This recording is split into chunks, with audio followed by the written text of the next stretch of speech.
Hi hello friends, welcome back to my channel. Agnisakshi ಭಾಗ 5. ಅಲ್ಲೇ ಇದ್ದ ಶಾಂಭವಿ ಜೊತೆ ಇಂದು ಆದಿತ್ಯ ಗಾನವಿಯ ಮೊದಲ ರಾತ್ರಿಗೆ ಮುಹೂರ್ತ ಚೆನ್ನಾಗಿದೆ ಎಂದು ಪುರೋಹಿತರು ಹೇಳಿದ್ದಾರೆ.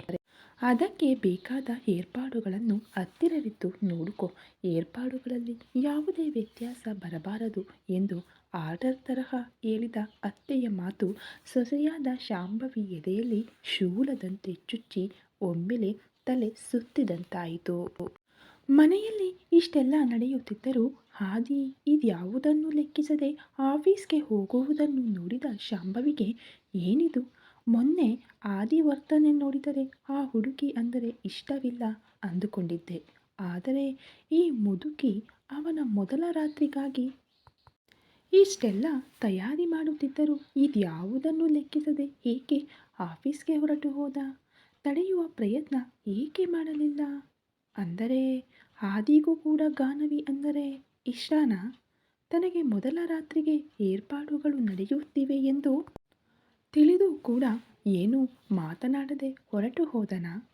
ಅಂದರೆ ಗಾನವಿಯನ್ನು ತನ್ನ ಹೆಂಡತಿಯಾಗಿ ಒಪ್ಪಿಕೊಳ್ಳುತ್ತಿದ್ದಾನಾ ಎನ್ನುವ ಅನುಮಾನ ಬರುತ್ತಲೇ ಪೆಟ್ರೋಲ್ ಇಲ್ಲದೆಯೇ ಅವಳ ಎದೆಯಲ್ಲಿ ಬೆಂಕಿ ದಗದಗನೆ ಉರಿಯುತ್ತದೆ. ಇಲ್ಲದಿದ್ದರೆ ಮನೆಯಲ್ಲಿ ಏನು ನಡೆಯುತ್ತಿದೆ ಎಂದು ಅವನಿಗೆ ತಿಳಿಯದೇ ಎಂದು ಮತ್ತೆ ಯೋಚಿಸುತ್ತಾ, ಒಂದು ವೇಳೆ ಇವರಿಬ್ಬರು ಒಂದಾದರೆ ಇನ್ನು ಕಾವ್ಯ ಎಂದಿಗೂ ಆದಿಗೆ ಹತ್ತಿರವಾಗಲು ಸಾಧ್ಯವಿಲ್ಲ. ಹೇಗಾದರೂ ಮಾಡಿ ಇವರ ಮಧ್ಯೆ ಏನೂ ನಡೆಯದಂತೆ ನೋಡಿಕೊಳ್ಳಬೇಕು. ಅದಕ್ಕಾಗಿ ಏನು ಮಾಡಬೇಕು ಎಂದು ತನ್ನ ಬುದ್ಧಿಯಿಂದ ಯೋಚಿಸುತ್ತಿರುತ್ತಾಳೆ. ಆಫೀಸ್ಗೆ ಹೋದ ಆದಿ ಅಕೌಂಟೆಂಟ್ಗೆ ಫೋನ್ ಮಾಡಿ ಅಕೌಂಟ್ಸ್ ಬುಕ್ಸ್ ತರಿಸಿ ನೋಡುವಷ್ಟರಲ್ಲಿ 50 ಲಕ್ಷ ಕ್ಯಾಶ್ ವ್ಯತ್ಯಾಸ ಬರುತ್ತದೆ. ತಕ್ಷಣ ಅಕೌಂಟೆಂಟ್ಗೆ ಫೋನ್ ಮಾಡಿ ತನ್ನ ಕ್ಯಾಬಿನ್ಗೆ ಬರುವಂತೆ ಹೇಳುತ್ತಾನೆ. ಆದಿಯಿಂದ ಫೋನ್ ಬಂದ 2 ನಿಮಿಷಗಳಲ್ಲಿಯೇ ಅವನ ಕ್ಯಾಬಿನ್ ಮುಂದೆ ಬಾಗಿಲು ತಟ್ಟುತ್ತಾನೆ accountant. May I come in sir ಎಂದು. ಎಸ್, ಕಮ್ ಇನ್ ಎಂದು ಕೇಳಿಸುತ್ತಲೇ ಬಾಗಿಲು ತೆರೆದು ಒಳಗೆ ಹೋದ ಅಕೌಂಟೆಂಟ್ ಸೀರಿಯಸ್ ಆಗಿ ಅಕೌಂಟ್ಸ್ ನೋಡುತ್ತಿರುವ ಆದಿಯನ್ನು ನೋಡಿ ಗುಡ್ ಮಾರ್ನಿಂಗ್ ಸರ್ ಎನ್ನುತ್ತಾನೆ ವಿನಯದಿಂದ. ಎದುರುಗಡೆ ಇದ್ದ ಅಕೌಂಟೆಂಟ್ನನ್ನು ನೋಡಿ ಕಂಠದಲ್ಲಿ ಗಾಂಭೀರ್ಯವನ್ನು ತೋರಿಸುತ್ತಾ, what is this mister Murthy? ಅಕೌಂಟ್ಸ್ನಲ್ಲಿ 50 ಲಕ್ಷ ಕ್ಯಾಶ್ ಏಕೆ ವ್ಯತ್ಯಾಸ ಬರುತ್ತಿದೆ? ಆ ಕ್ಯಾಶ್ ಏನಾಯಿತು ಎಂದು ಸೀರಿಯಸ್ ಆಗಿ ಕೇಳುತ್ತಾನೆ. ಸರ್, ಅದು ಅದು ಎಂದು ಏನು ಹೇಳಬೇಕೋ ತಿಳಿಯದೆ ನುಲುಗುತ್ತಾ ಇರುತ್ತಾನೆ ಮೂರ್ತಿ. ಕೇಳುತ್ತಿದ್ದರೂ ಉತ್ತರ ಹೇಳದೆ ನುಲುಗುತ್ತಾ ಇದ್ದ ಮೂರ್ತಿಯನ್ನು ನೋಡಿ ಸ್ಪೀಕ್ ಔಟ್ ಎಂದು ಆದಿ ಗಟ್ಟಿಯಾಗಿ ಹೇಳಿದ ಕೂಡಲೇ ಭಯದಿಂದ, ಸರ್, ಆ ಕ್ಯಾಶ್ ದೊಡ್ಡ ಮೇಡಮ್ ಅವರು ತೆಗೆದುಕೊಂಡರು ಸರ್ ಎಂದು ಹೇಳುತ್ತಾನೆ ಮೂರ್ತಿ. ವಾಟ್, ಗ್ರಾನಿ ಅಷ್ಟು ಅಮೌಂಟ್ ತೆಗೆದುಕೊಂಡರಾ? ಆದರೆ ಅವರಿಗೇನು ಅಷ್ಟು ಅವಶ್ಯಕತೆ ಬಂತು ಎಂದು ಯೋಚಿಸುತ್ತಾ, ವಿಷಯ ತನ್ನ ಅಜ್ಜಿಯದ್ದು ಆದ್ದರಿಂದ ಇನ್ನೇನು ಮಾತನಾಡದೆ, ಓಕೆ, ಇಷ್ಟಕ್ಕೂ ಯಾವುದಕ್ಕಾಗಿ ಕೊಟ್ಟರು? ರೀಸನ್ ಇಲ್ಲವೇಕೆ ಇಲ್ಲಿ?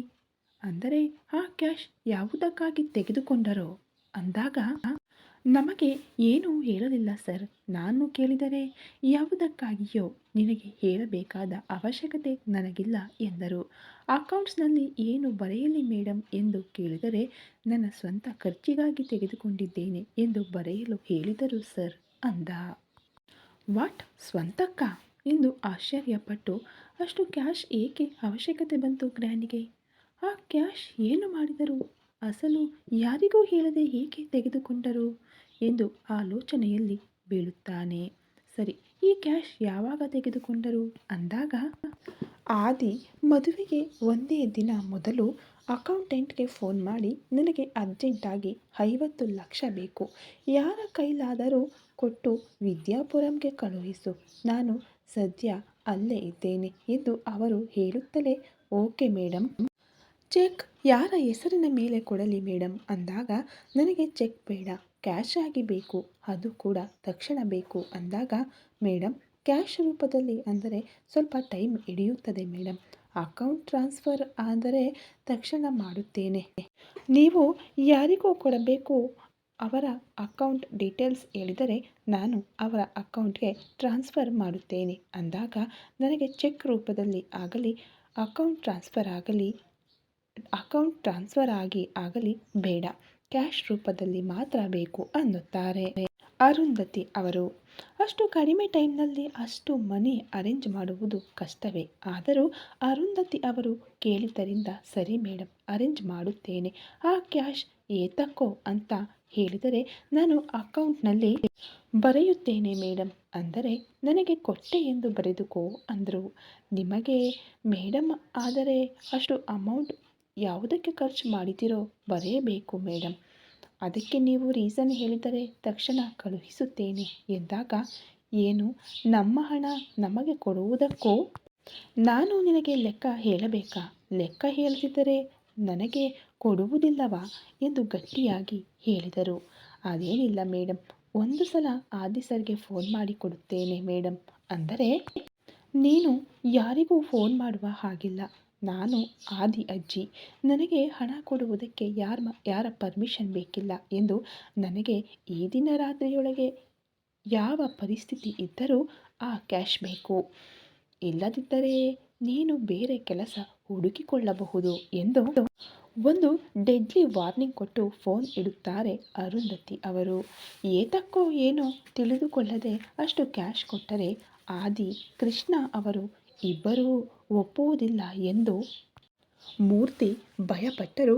ಅರುಂಧತಿ ಅವರು ಕೊಟ್ಟ ವಾರ್ನಿಂಗಿಗೆ ತನ್ನ ಕೆಲಸ ಎಲ್ಲಿ ಹೋಗುತ್ತದೋ ಎಂದು ತಕ್ಷಣ ಅವರು ಕೇಳಿದ ಅಮೌಂಟ್ ಕ್ಯಾಶ್ ಆಗಿ ಅರೇಂಜ್ ಮಾಡಿ ಆಫೀಸ್ನಲ್ಲೇ ಕೆಲಸ ಮಾಡುವ ಒಬ್ಬ ಎಂಪ್ಲಾಯಿಗೆ ಕೊಟ್ಟು ಕಳುಹಿಸುತ್ತಾನೆ.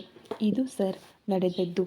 ಮೇಡಮ್ ಹಾಗೆ ಅನ್ನುವಷ್ಟರಲ್ಲಿ ಇನ್ನೂ ನಾನು ಏನು ಮಾತನಾಡಲಾಗಲಿಲ್ಲ ಎಂದು ಭಯದಿಂದ ನೋಡುತ್ತಾನೆ ಆದಿ ಕಡೆ. ಅದೆಲ್ಲ ಕೇಳಿದ ಆದಿ, ಗ್ರಾನಿಗೆ ಅಸಲು ಅಷ್ಟು ಕ್ಯಾಶ್ ಏಕೆ ಬೇಕಾಯಿತು? ಅಸಲು ಅದರಿಂದ ಏನು ಮಾಡಿದರು? ಅಕೌಂಟೆಂಟ್ ಎಷ್ಟು ಕೇಳಿದರೂ ಏಕೆ ರೀಸನ್ ಹೇಳಲಿಲ್ಲ ಎಂದು ಆಲೋಚನೆಯಲ್ಲಿ ಮುಳುಗಿ ಹೋಗುತ್ತಾನೆ. ಅಷ್ಟರಲ್ಲಿ ಫೋನ್ ರಿಂಗ್ ಆಗುತ್ತಾ ಇರುತ್ತದೆ. ಅದು ಅರುಂಧತಿಯವರ ಕಡೆಯಿಂದ ಬಂದ ಫೋನ್ ಆಗಿದ್ದರಿಂದ ಅಲ್ಲಿಂದ ಅಕೌಂಟೆಂಟ್ಗೆ ಹೋಗುವಂತೆ ಸನ್ನೆ ಮಾಡುತ್ತಾನೆ.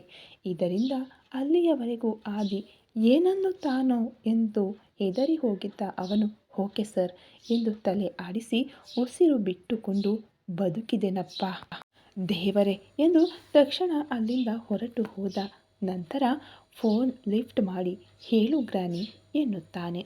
ಈ ದಿನ ಲೇಟ್ ಮಾಡದೆ ಮನೆಗೆ ಬೇಗ ಬಂದು ಬಿಡು ಮಗನೇ ಎಂದು ಫೋನ್ ಮಾಡಿ ಹೇಳುತ್ತಾಳೆ. ಏಕೆ ಗ್ರಾನಿ ಎಂದು ಕೇಳಿದಾಗ, ಮದುವೆ ನಂತರ ಕೆಲವು ಕಾರ್ಯಕ್ರಮಗಳು ಇರುತ್ತವೆ ಆದಿ, ಅವು ತಪ್ಪದೆ ಮಾಡಲು ಎಂದು ಹೇಳುವುದರಿಂದ ನಿನ್ನೆಯಂತೆಯೇ ಏನಾದರೂ ಪೂಜಾ ಕಾರ್ಯಕ್ರಮ ಇದೆಯೇನೋ ಅಂದುಕೊಂಡು ಸರಿ ಬರುತ್ತೇನೆ ಎನ್ನುತ್ತಾನೆ.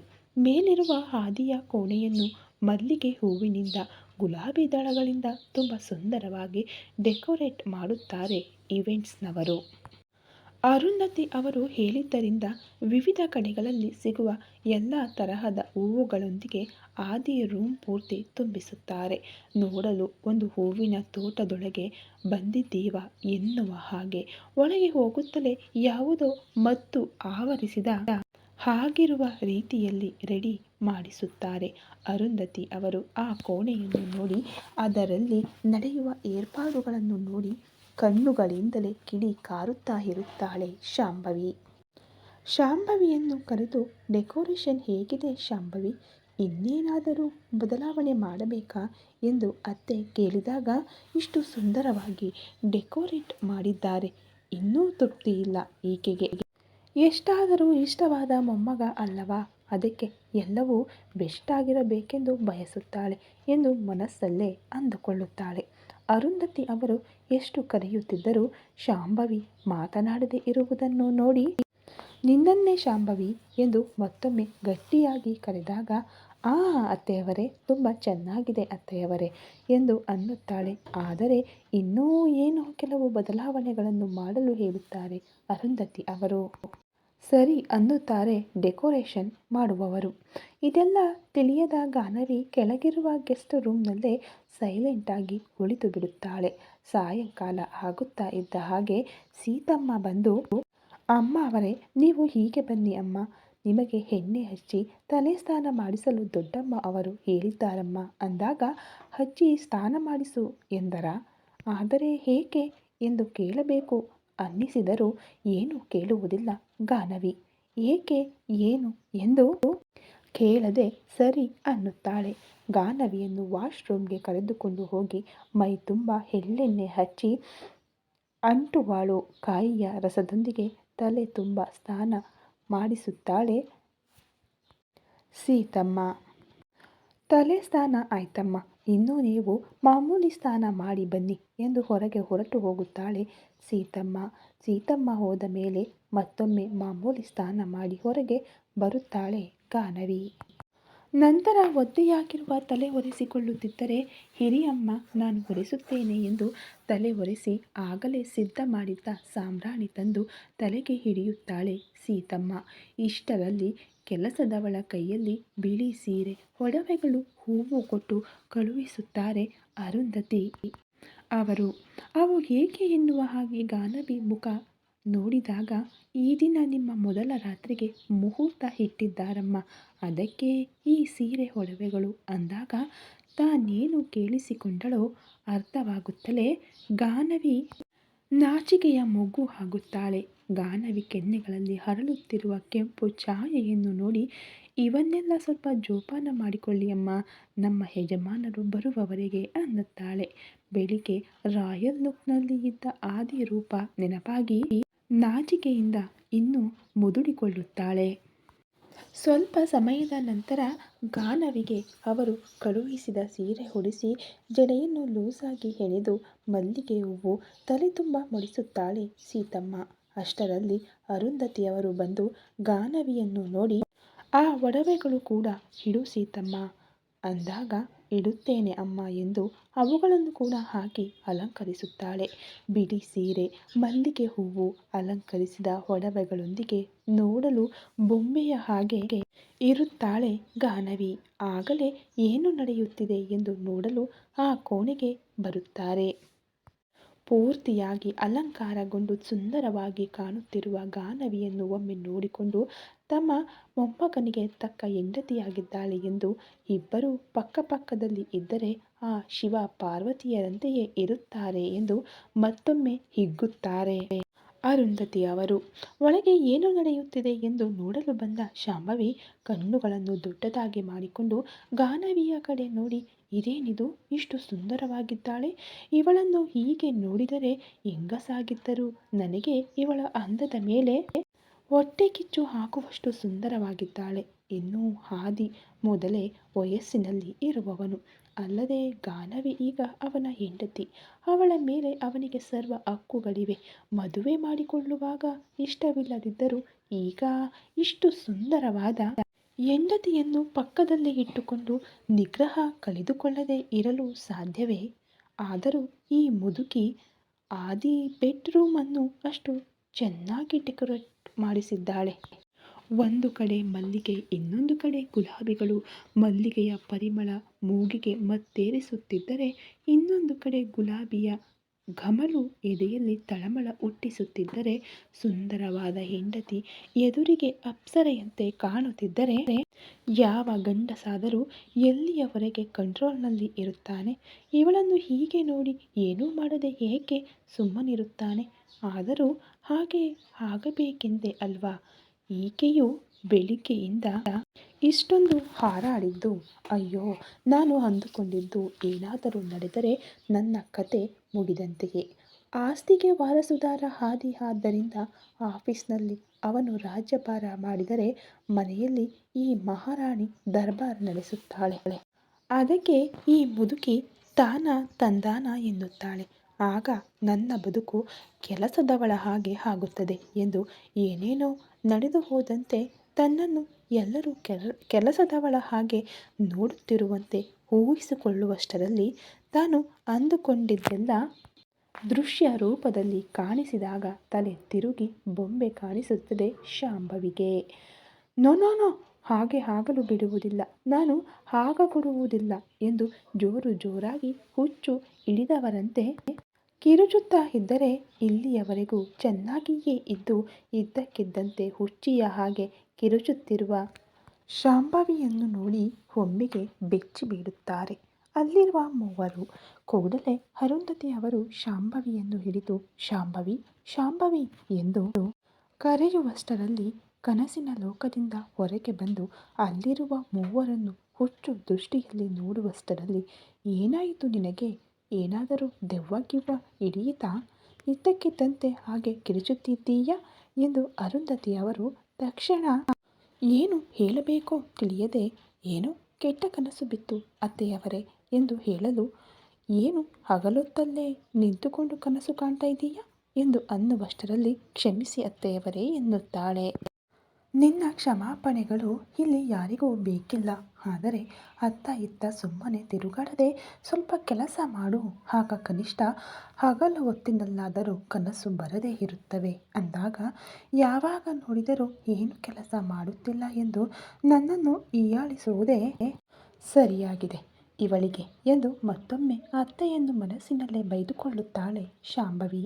ನಂತರ ಸೀತಮ್ಮನನ್ನು ಕರೆದು, ಸೀತಮ್ಮ, ಗಾನವಿಗೆ ದೃಷ್ಟಿ ತೆಗೆ. ಯಾರ ಕಣ್ಣುಗಳು ಎಂತಹವೋ ಏನೋ ಅಂದಾಗ, ಆಯ್ತಮ್ಮ ಎಂದು ಗಬಗಬನೆ ಅಡಿಗೆ ಮನೆಗೆ ಹೋಗಿ ಹಿಡಿ ಉಪ್ಪು ಒಣಮೆಣಸಿನಕಾಯಿ ತಂದು ಗಾನವಿಗೆ ದೃಷ್ಟಿ ತೆಗೆಯುತ್ತಾಳೆ ಸೀತಮ್ಮ.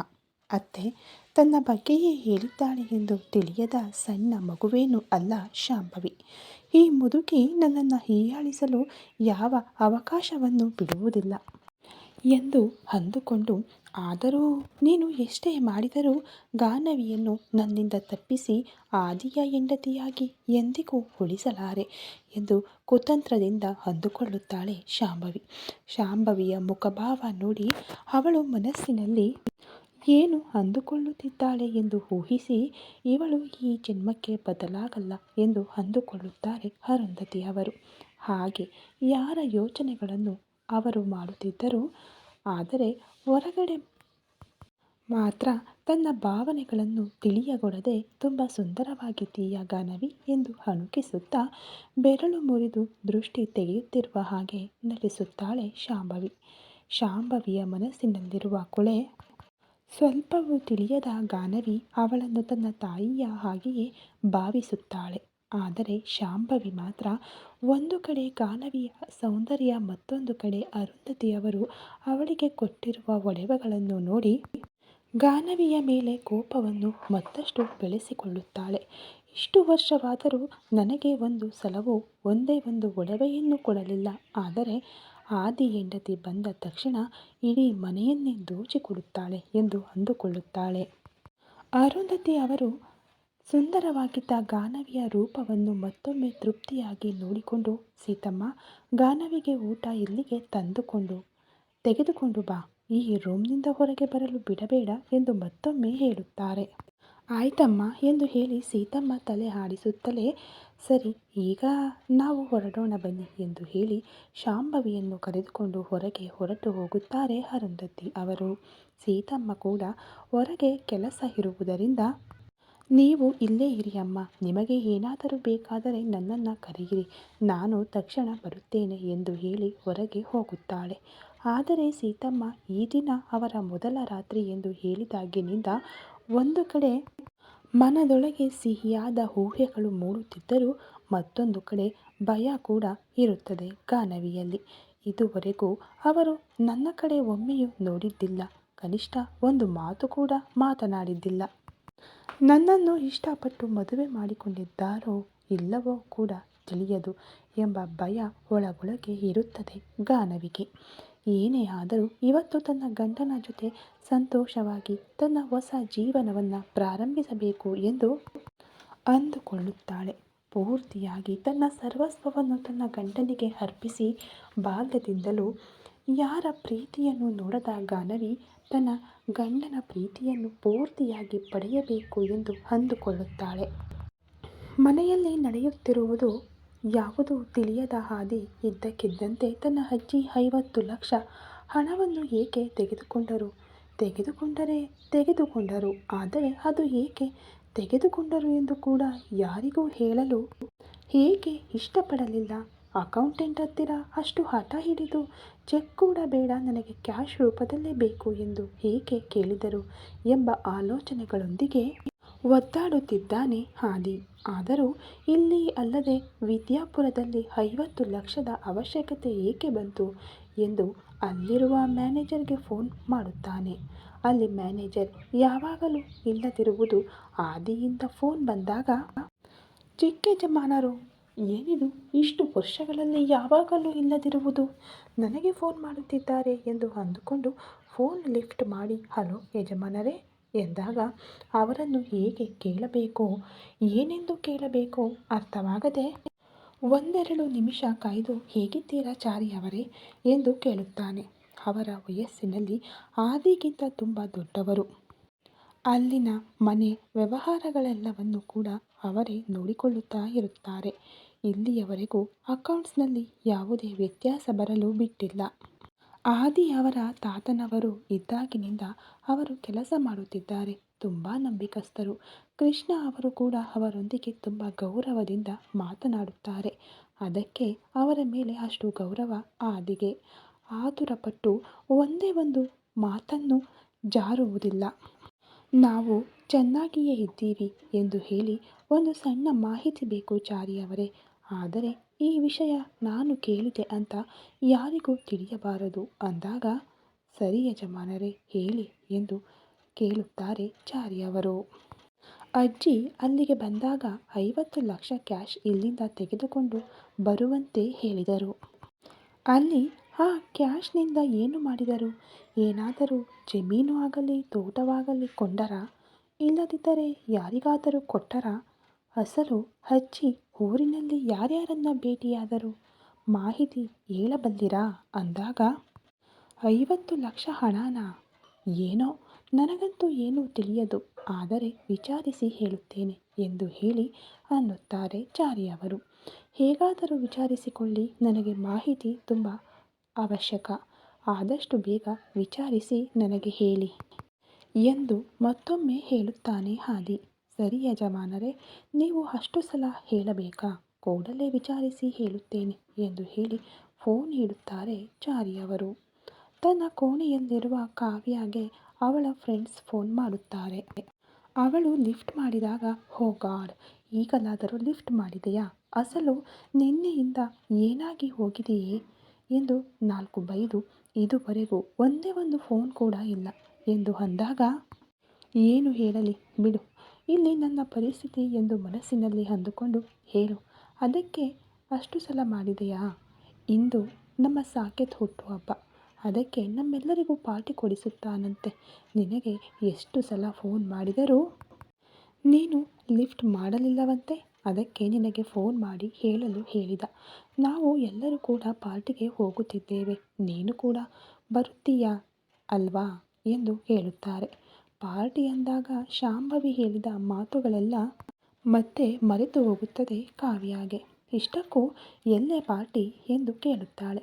ಮೂನ್ಲೈಟ್ ಪಬ್ನಲ್ಲಿ ಎಂದು ಹೇಳಿದಾಗ, ಅವರೆಲ್ಲರೂ ಪಾರ್ಟಿ ಅಂದರೆ ಪಬ್ಗಳಲ್ಲಿ ಎಷ್ಟರ ಮಟ್ಟಿಗೆ ಎಂಜಾಯ್ ಮಾಡುತ್ತಾರೋ ಕಾವ್ಯಾಗೂ ಗೊತ್ತು.